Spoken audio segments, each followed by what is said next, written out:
Saat semua harus menjauh, tim kecil ini justru ada di barisan terdepan, melampangkan rute jenazah sampai pemakaman. Protes, tentangan, hingga insiden di jalan mungkin hanyalah sepotong cerita yang tentu tak sebanding dengan resiko paparan corona dari sekelilingnya.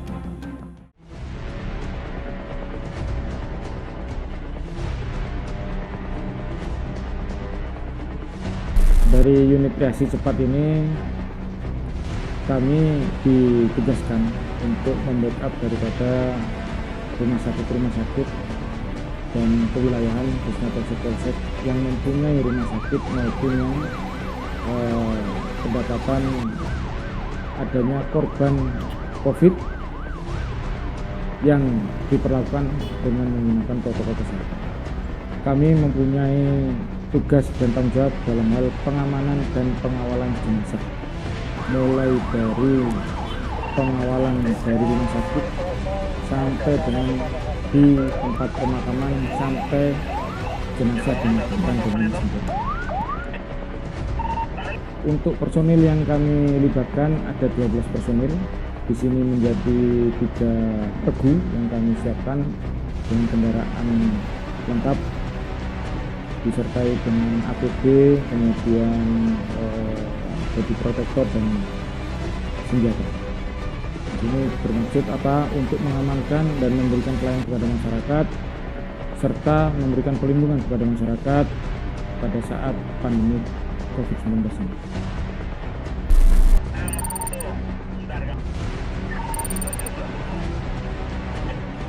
Kita ketahui bersama untuk Jember khususnya kita sampai saat ini adalah yang tertinggi untuk penularan COVID-19 maupun tingkat kematian.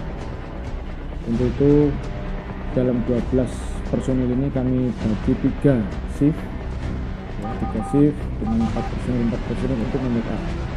Tetapi tidak menutup kemungkinan 12 personil ini akan kita libatkan, terjunkan seluruhnya untuk membackup apabila terjadi sesuatu hal yang sekiranya membutuhkan perkuatan lebih.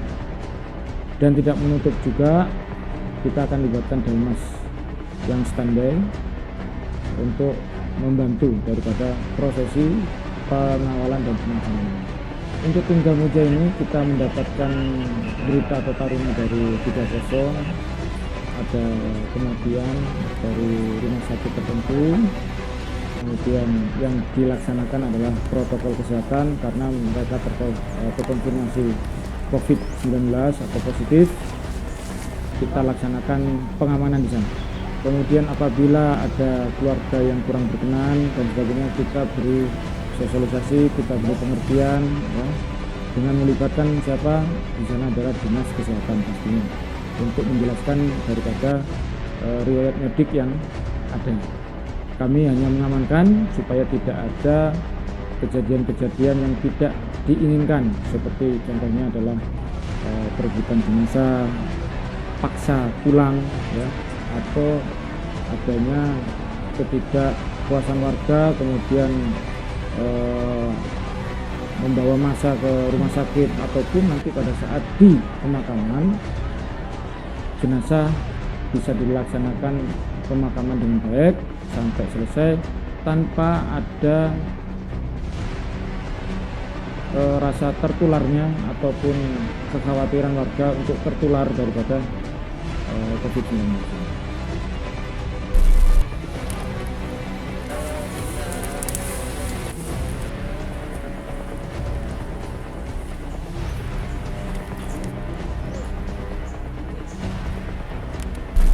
Jadi dari awal dari 30 tiket pasiaga kami mendapatkan informasi, kemudian dengan data yang ada kita ke sana dengan tim yang sudah ada untuk membackup.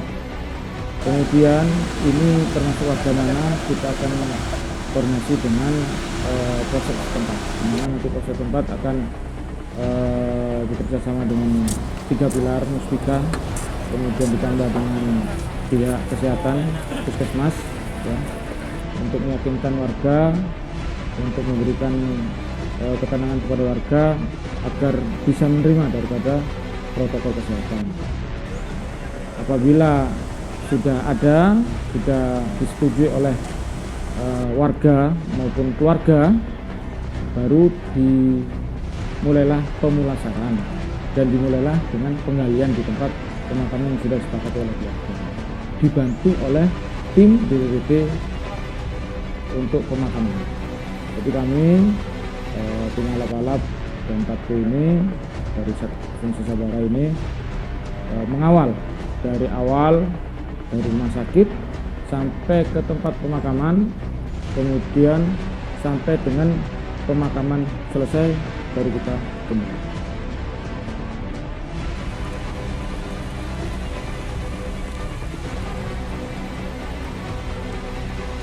Resiko setiap tugas itu ada, tapi itu memang tugas tanggung jawab kami sebagai kepolisian negara Republik Indonesia. Kita harus kedepankan adalah pelayanan. Memang resiko yang utama di kami adalah tertularnya COVID-19. Karena apa? Kegiatan mulai dari pagi sampai pagi lagi. Terkadang jenazah ini kejadian ada bukan 1-2, tapi minimal 4-6 jenazah, bahkan sampai 14 dalam satu. Sehingga petugas kami, anggota kami bekerja dari pagi sampai pagi lagi. Untuk diketahui, tidak semudah yang kita lihat untuk proses pemakaman ini. Minimal dibutuhkan 2-3 jam.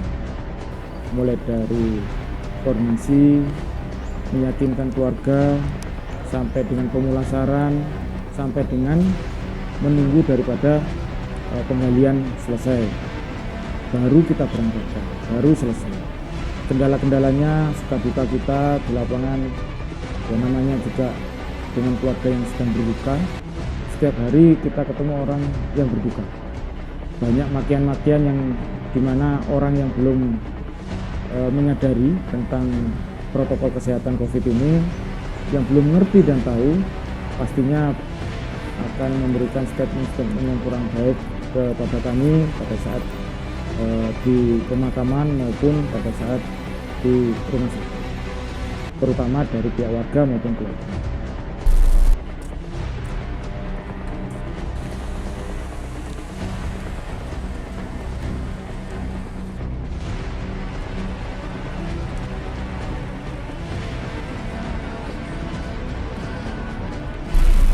Berkenan dengan bagaimana sikap warga pada kami, ya, hampir 60% dari jenazah yang kita kawal dari pihak keluarga sebelumnya mereka tidak menerima. Disinilah tantangan kami di lapangan.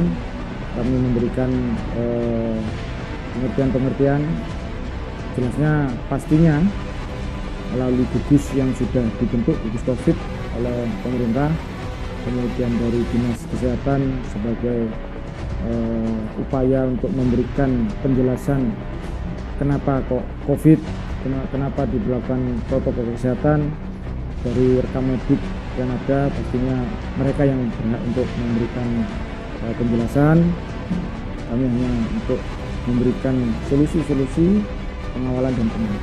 Pada saat di gedung itu pengawalan dari kami, iring-iringan dari rumah sakit di Gumuk Mas waktu itu, kemudian kembalinya sekitar pukul 03.00. Jadi sudah bukan larut malam, sudah dini hari, ya, seharusnya istirahat. Tetapi pada saat itu di luar daripada teknis kita sudah sesuai dengan SOP yang ada pada saat pengawalan di jalan bagaimana.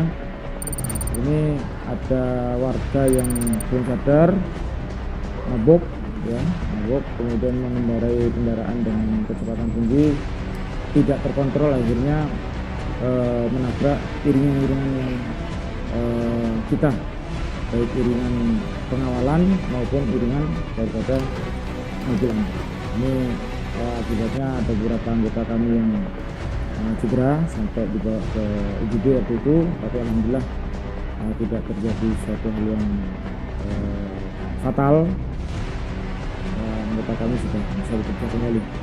Memang risiko-risiko itu kita alami setiap hari, tidak di jalanan pun, di keluarga juga.